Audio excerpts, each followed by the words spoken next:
gars, Dieu n'est pas une religion. Dieu est ton créateur. Il veut que tu puisses avoir une intimité, une communion avec lui. Messieurs, Dieu vous aime. 'Cause we all wanna go.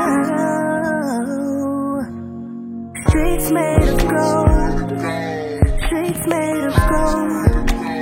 I just wanna see them. All hail the king, all hail my king. Bonjour à tous, ici l'équipe H24 pour Jésus, bienvenue sur notre Focus On. Nos intérêts à évangéliser. Notre intérêt et l'intérêt du Seigneur, c'est de gagner des âmes. C'est pas notre propre intérêt à nous, pour qu'on nous voie, non. Mon intérêt personnellement, c'est d'abord gagner des âmes, mais c'est aussi que les gens puissent être influencés à pouvoir faire la même chose. De perdre cette peur et cette timidité. Parce que moi-même au début, la première fois où j'ai évangélisé dans le métro, moi je suis une personne qui est assez ouverte. Mais lorsque je voyais Andrés et d'autres frères le faire, j'avais quelque chose ici. C'était très difficile. Et j'ai respiré profondément. Bonjour mesdames, messieurs. Tout le monde se retourne, t'as plus le choix. T'es obligé de parler. Et c'est là où le Saint-Esprit commence à t'influencer, à t'inspirer pour donner son message. Et véritablement, mon frère et ma soeur, toi qui regardes cette vidéo, perds cette timidité, perds cette peur, car le Seigneur est avec toi. Et vraiment que tu puisses commencer aussi à œuvrer pour la gloire du Seigneur. Parce que c'est bien beau de jeûner, de prier, de se remplir de la parole de Dieu. C'est spectaculaire. Mais aussi, il faut transmettre le message de la parole de Dieu. Donc, pour moi, vraiment, mon intérêt, c'est que déjà, toute la France soit sauvée. Toute l'Europe soit sauvée. Et mon intérêt, c'est que toi, tu commences à te lancer. Quel est notre intérêt? Je pense que Dieu ne cherche pas d'évangélistes, Dieu ne cherche pas de pasteurs, Dieu ne cherche pas de prophètes, Dieu cherche des adorateurs en esprit et vérité. Le fait que tu évangélises, que tu sois pasteur, que tu sois prophète, que tu sois enseignant, n'est que la conséquence de ton adoration. Simplement que c'est visible parce que lorsque tu comprends pourquoi tu as été créé, d'où tu viens, qui est ton créateur et pourquoi, dans quel but, le but de ton existence, eh bien tu peux faire autre chose que donner toute ta vie à ton Seigneur. Jésus a donné sa vie pour nous. Qu'est-ce que nous sommes prêts à faire pour lui? Est-ce que nous sommes prêts à tout donner? Jésus est allé encore plus loin. Il ne devait donner que tout son sang. Mais il a même donné encore plus que son sang. Il a donné de l'eau même à la fin. Et toi, qu'est-ce que tu es prêt à donner de plus encore que ce que tu donnes aujourd'hui? Tu sais, j'aime bien dire cela. Le cœur de Dieu, à ce moment où je te parle, la seule préoccupation de Dieu, c'est les âmes. Il n'y a pas une autre préoccupation. Dieu, sa préoccupation, ce n'est pas si la bourse monte ou descend. Sa préoccupation, ce n'est pas la déforestation. La plus grande préoccupation de Dieu, ce sont les âmes qui se perdent. À l'heure où je te parle, à l'heure où tu entends ce message, il y a des âmes qui se perdent. Et le cœur de Dieu bat pour les âmes perdues. Le cœur de Dieu abomine le péché. Si ton cœur ne bat pas pour les âmes perdues, tu n'as pas le cœur de Dieu. Et là, c'est là où je me suis inquiété. C'est là où je me suis inquiété, où mes frères et sœurs se sont inquiétés. J'ai dit, mais Seigneur, je vois des âmes qui se perdent dans les rues, mais je n'ai pas cette compassion pour les âmes. Je n'ai pas ton cœur, Seigneur. Et c'est vraiment cette prière que j'invite à avoir, que tu puisses demander à Dieu d'avoir son cœur, le cœur qui bat pour les âmes perdues. C'est ça, sauver les âmes, c'est notre seule préoccupation, c'est notre seul intérêt. Voilà, nous ne voulons pas la gloire humaine comme a dit le frère. Quand nous avons commencé, nous ne savions même pas que ça allait prendre cette ampleur. On savait simplement qu'on a reçu une vision, on a obéi. Dieu préfère l'obéissance au sacrifice. On a obéi la vision que Dieu nous a apportée. Tout ce que vous voyez sur Facebook, le nombre de likes, franchement, on s'en fiche. On voit des âmes, on ne voit pas des likes ni des vues, on voit des âmes derrière.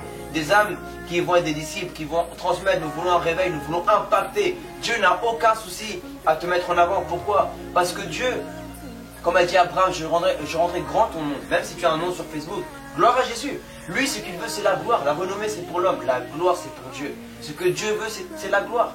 Et toi, tu utilises, parce que Dieu utilise les êtres humains pour se faire voir. Les Facebook, Instagram, Twitter, Snapchat, toutes ces choses-là sont des instruments neutres. Tu peux l'utiliser pour la gloire de Dieu, pour la gloire de l'ennemi. Mais nous l'utilisons pour la gloire de Jésus-Christ. Et c'est le nom de Jésus que nous exaltons. Et c'est le seul nom donné sous le ciel qui peut te sauver, toi qui m'écoutes aujourd'hui. Pour répondre à la question, qu'est-ce qu'on fait de notre temps libre?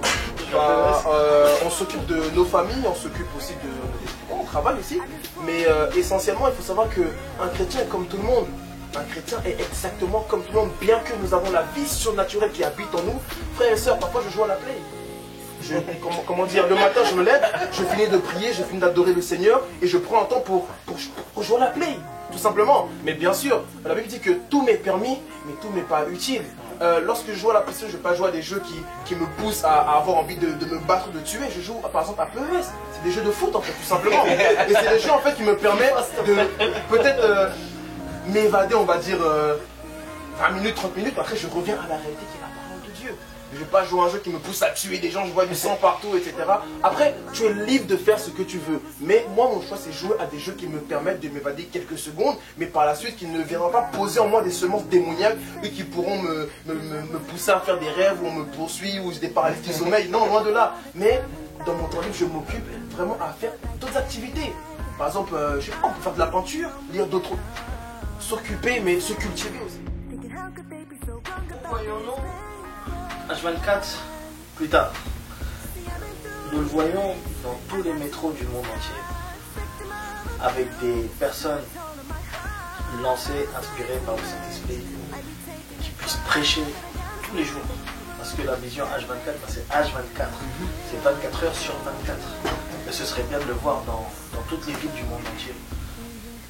Personnellement, c'est là où la vision H24, c'est que ça puisse influencer d'autres personnes, d'autres chrétiens et des non-chrétiens à pouvoir déjà donner leur vie à Christ et aussi prêcher la parole de Dieu, proclamant la parole de Dieu.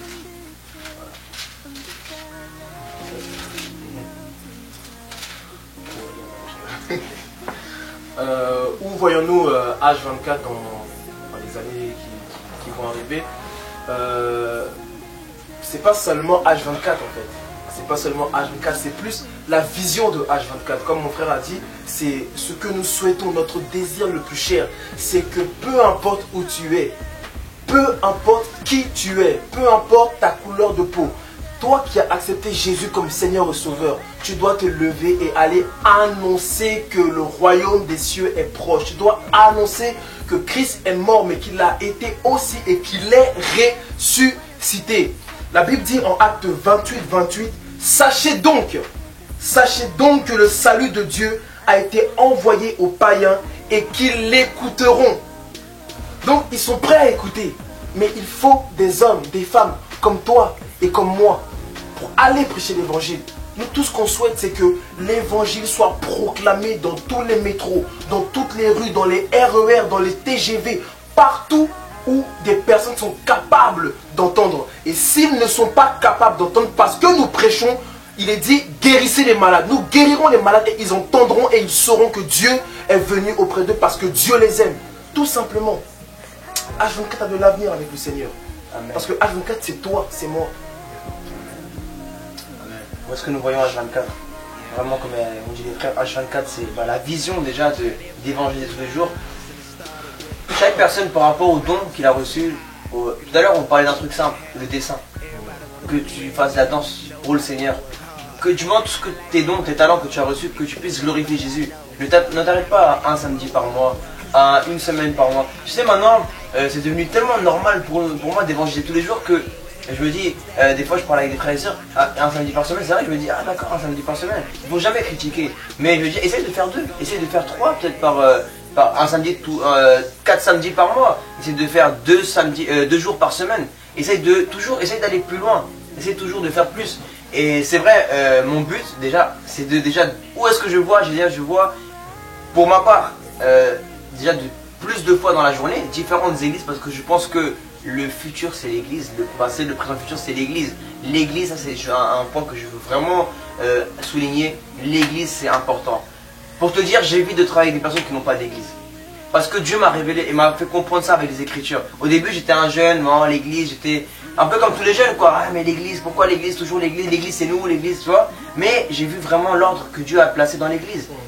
On parle de l'église universelle, l'église, le corps du Christ. Mais nous voyons dans l'Apocalypse qu'il parle aussi aux 7 églises différentes, avec l'église locale, avec des églises, une communauté. Et j'ai compris ça. Dieu est dans l'église, c'est un ordre. L'ordre est dans l'église. Lorsque tu fais quelque chose hors de... Tu peux le faire en dehors, mais c'est vrai que quand tu fais avec un ordre et il y a une autorité, c'est bien. Là ça marche, ça va loin. Je vois, comme a dit le frère, dans tous les métros, dans tous les bus, par rapport des gens qui guérissent. Par exemple, là, on a des dons différents. Moi, je me vois personnellement dans les métros, je me vois avec la musique aussi dans le monde entier. Je me vois beaucoup en faisant des disciples aussi, transmettre une génération, impacter non seulement une génération qui va suivre, mais impacter même nos anciens, qui puissent dire waouh, ça c'est une jeunesse qui se lève. Je veux être aussi avec cette audace. Et aller par exemple la guérison, aller dans la rue, dans les hôpitaux, H24 dans les hôpitaux, H24 dans les prisons, H24 les SDF, H24 dans les programmes, pas te limiter à une émission par semaine, à une émission par mois, mais essayer d'innover des choses tous les jours, dans la journée. Moi, le truc que j'avais reçu, est-ce que c'est pas si merveilleux que les métros de Paris écoutent toute la journée dans différentes lignes la parole de Dieu? Des gens de différentes églises qui travaillent ensemble dans un même esprit, peut-être pas ensemble physiquement, mais dans un même esprit, qui sont en contact, une église prend la ligne 4, une église prend la ligne 2, une église prend les RERD, nous appelons avant entre leaders, nous prions et nous allons. Ça c'est une des visions, et dans différents pays pouvoir établir cela.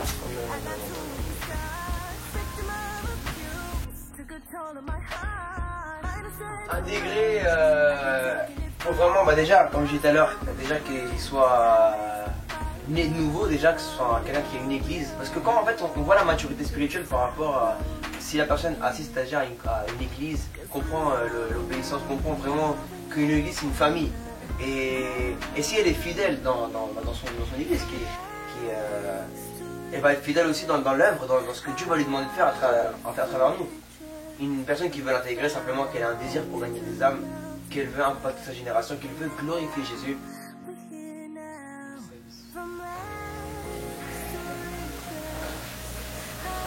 Que pouvez-vous nous souhaiter pour l'année 2016?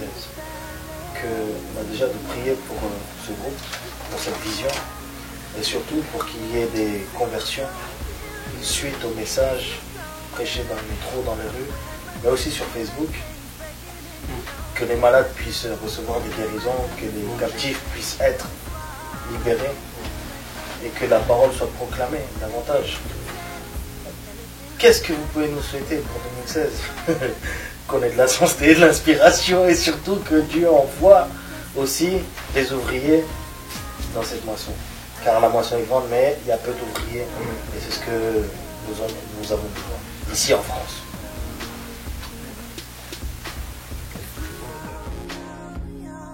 Le mot de la fin, déjà une dédicace pour l'équipe Street Made of God. Voilà. Mais vraiment, le mot de la fin, c'est t'encourager, toi qui regardes cette vidéo, à te lever pour Jésus-Christ, pour l'avancée du royaume. Lève-toi, n'aie pas peur, et tu verras que Dieu te surprendra. Voilà. Alors le mot de la fin pour moi, ce serait vraiment encore une fois d'inviter mes frères et sœurs chantres à me rejoindre dans les rues de Paris, à nous rejoindre dans les rues de Paris.